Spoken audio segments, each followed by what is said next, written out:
baka ano naman ang isipin nyo sa ginagawa ko dito, no? Hello, nandito na naman ako. May ginawa naman ako na video para pag-usapan naman kayo ng mga chismosa kayo. At dahil nga katatapos na ng bagyong Opong kasi tinamaan talaga ng sobra-sobra dito sa amin sa Masbate, napag-isipan namin na mag-coastal clean up kuno kami sa dagat. Malamang, coastal clean up. May coastal clean up pa sa bukid? Hangag. Hoy, joke lang yun, no? Kasi nag-coastal clean up kami bago pa tumama sa amin si bagyong Opong. Animal siya, sana hindi siya magbalik-balik dito. At para sa kalaman ng mga chismosa dyan na lagi nakaabang sa video ko, activity namin ito sa Science Month celebration namin. Kaya nakikita nyo yan, bidang-bida si Sir Mark Rivas kasi siya yung advisor. At dahil nga partner ko siya, napag-isipan ko na i-vlog-vlog kaya natin yung mga ginagawa natin dito sa dagat para makita naman ng lahat na tayo ay nagkikilos dito. At dito nga, makikita nyo sa video namin na nag-ikot-ikot kami dito kasi ginajudge namin kung sino may pinakamagandang butas na nahukay. Kasi magpapapremyo kuno siya kung sino kuno yung may pinakamagandang butas na nahukay sa baybay. Mananalo kuno ng house and lot sa kaang. At dahil nga mga uto-uto kami ba, kanya-kanya man kami hukay kuno Yo, sino ba naman yung excited na manalo ng house and lot, diba? At para din sa kalaman ng lahat, kada taon namin to ginagawa. Kasi palangga talaga namin yung mahal na dagat. At syempre, nagpapasalamat kami dito sa Barangay Paho, Barud Masbate na hindi masyado madumi yung dagat nila Sobrang kinis ng baybay. Daw Boracay, kag sarap-sarap maligo. Kaya habang nag-iikot kami ni Sir Mark, napansin namin na sobrang ganda talaga ng buhangin nila. Mapapansin mo talaga na sobrang puting-puti. Parang ako, hoy, Nigra Kabilinda, wag kang ambisyosa. Sos, pagdating namin sa mga grade 8 ba, yung advisor nila na problema kung paano kuno tumatago yung kalat na na-assign sa ilaho. Nagka-problema na si Ma'am Karen kung paano nila ito linisin. Sabi namin, ay, bahala na dyan. Masisira din yan. Hindi naman kasi yan kasya sa butas na ginawa nila. Kaya sabi namin, pwede pa yung makahoy. Hayaan na lang natin na masira yan. Pagkatapos, linisin na lang, kahoy na. Diba? May panggatong ka na, ganon. Ay, pagkakita ng kamera ni Ma'am Ninya at ni Ma'am Hana, baw, nagpulot-pulot sila at naglinis-linis. Nagpakuno-kuno sila na masipag.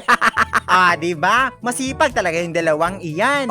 Masaya na kayong dalawa kasi bidang-bida naman kayo sa video ko dito, ho. Mga pasineya talaga kayo. Hala, sige na, alis na ako dito sa inyo. Basta importante, pagbalik ko, malinis na yan.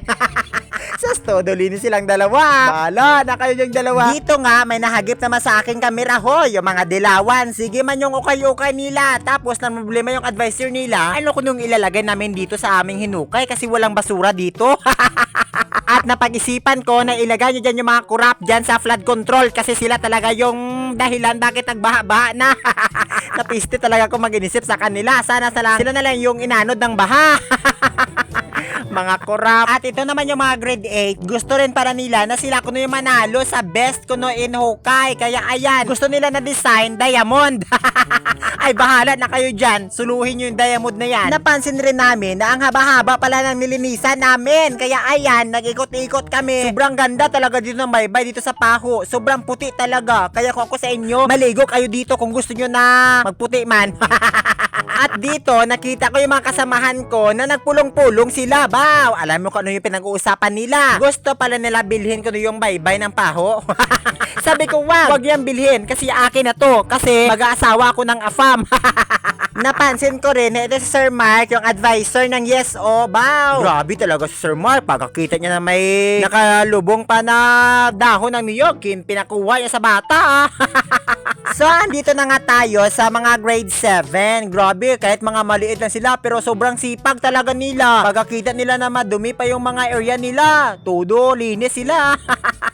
Ganyan talaga yung mga grade 7. Palaban, masipag at marangal. Huy! Ang layo-layo ng pinag-uusap mo dito, Belinda. At dito nga, napansin ko rin sa mga grade 7 na hindi sila napapagod. Nag-e-enjoy pa sila habang naglilinis. Ay, ito yung mga gusto ko ng mga bata. Sana ganito din yung sa akin. Na-realize ko din na napakaganda bala ng view dito sa amin. Kaya sana i-maintain na yung cleanliness dito, no? Yung kalinisan para mas marami yung maaakit dito. At Dahil pabalik na nga kami, sinabihan ko si Sir Mark na videohan mo naman ako kasi parang ikaw na lang. Ikaw ba yung bida dito? Dapat ako din.